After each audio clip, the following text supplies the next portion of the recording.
আমার নাম সাহিল। আমি একজন গ্রাফিক্স ডিজাইনার, একজন কবি। আমার কিছুটা কনফিউশন ঈশ্বরের বাণীর মধ্যে আর যারা বিচারের দিনে বিশ্বাস করে।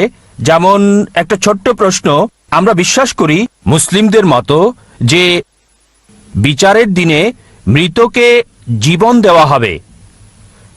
কিছু মুসলিম বিশ্বাস করেন যে কবরের জীবনের প্রথম রাতেই এটা করা হবে, মানে মৃতকে জীবিত করা হবে আর আযাব হবে, কবরে প্রশ্নোত্তর হবে। তাই আমি বিষয়টি ভালোভাবে জানতে চাই। ভাই প্রশ্ন করলেন যে অনেক মতপার্থক্য রয়েছে, বিচারের দিনে কি জীবন দেওয়া হবে, বিচারের দিন কি পুনরুত্থাপন করা হবে, নাকি এটা কবরে হবে?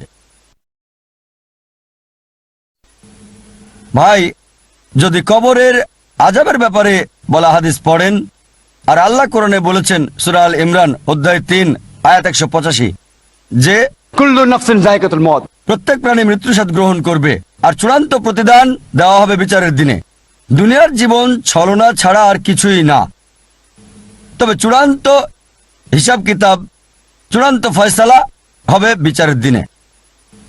আমাদের যা করতে হবে, হতে পারে শাস্তির একটা অংশ পাচ্ছি পৃথিবীতে, পুরস্কারের একটা অংশ পাচ্ছি, পুরস্কারের অংশ কবরে, আযাবের অংশ কবরে, তবে ফাইনাল চূড়ান্ত ফয়সালা বিচারের দিনে হবে।